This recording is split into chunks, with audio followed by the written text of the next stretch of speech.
Sir, இப்போ மத்திய அரசினுடைய டபுள் சர்க்கார் என்ஜின் பிரதமர் மோடி கேட்டிருந்தாரு.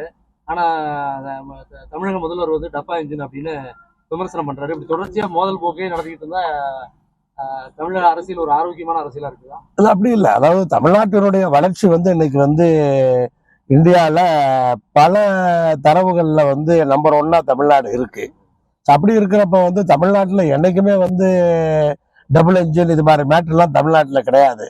காங்கிரஸ் ஆட்சி இழந்த பின்னாடி என்னைக்கு திராவிட முன்னேற்ற கழக ஆட்சிக்கு வந்ததோ அன்றைக்கிலிருந்து வந்து மாநில கட்சி தான் வந்து தமிழ்நாட்டில் வந்து ஆட்சியில் இருக்கு. இருந்தாலும் தமிழ்நாடு வந்து இன்னைக்கு வளர்ந்துருக்குன்னு சொன்னா அப்ப இந்த மாடல்லையும் எந்த தப்பு இல்லைல்ல, நல்லா தானே இருக்கு. திமுக கூட்டணியில காங்கிரஸ் தொடர்ச்சியா வந்து ஆட்சியில பங்கு அப்படிங்கிற மாதிரி வலியுறுத்தி இருக்காங்க. அது ஒரு மோதல் போக்குமா கருத்து மோதல் மாதிரியே வந்துட்டே இருக்குது கூட்டணியில. அந்த மாதிரி குழப்பம் ஏதாவது இருக்கா சார்?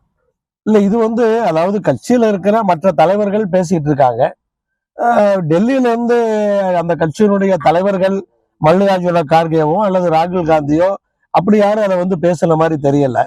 அடுத்த கட்டத்துல இருக்கவங்க அவங்க சொந்த கருத்துக்களை சொல்லிட்டு இருக்கிறாங்க. அது இருக்கிற வரைக்கும் வந்து ஆல்ரெடி இருக்கிற கூட்டணி தான் தொடருதுன்னு அர்த்தம். தனி சின்னமானா இல்ல எந்த சின்னத்துல நிக்கல எந்த டைம் அதெல்லாம் அங்கதான் பேசணும். கூட்டணி புதுசு ஒண்ணு இல்லையே, 21 வந்து இருந்தவங்க தான். இதுல புதுசா எதுவும் இருக்கிற மாதிரி தெரியல. அப்படி இருந்தாலும் அது நடக்கதானே செய்யும். எல்லா கட்சியும் ஏதோ ஒரு பக்கம் கூட்டணியில சேர்ந்துதானே ஆகணும். அப்ப வந்து எங்க வேற பக்கம் வாய்ப்பு இல்லாதவங்க அப்புறம் அங்கதானே வந்தாகணும்.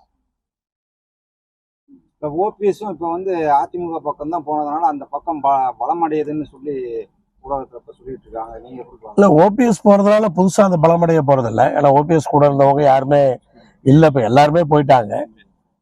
ஒரு சைக்காலஜிக்கலா வந்து ஓபிஎஸ் வந்துட்டாரு அப்படிங்கிற ஒரு அட்வான்டேஜ் வந்து அவங்களுக்கு இருக்கதான் செய்யும். அதுல வந்து இது வந்து கூட்டணி எல்லாம் வலுவா இருந்தா தானே போட்டி பலமா இருக்கும். போட்டி பலமா இருக்குன்னு சொல்றீங்களா? போட்டி பலமா இருக்கணுங்கிறேன். அதுதான் ஜனநாயகம். 2 பக்கம் பலமா இருந்தா தானே நல்லா இருக்கும். அப்ப நீங்க அதிக கூடுதலா இன்னும் தொகுதியில் கேட்க போறீங்களா சார்? அது அந்த சூழ்நிலையில கூட்டணி கட்சியினுடைய தலைவர் எப்படி இருக்காரோ அன்னைக்கு இருக்கிற சூழ்நிலையில அது உள்ள அவர்கிட்ட பேச வேண்டிய விஷயம் அந்த நேரத்துல பேசுவோம்.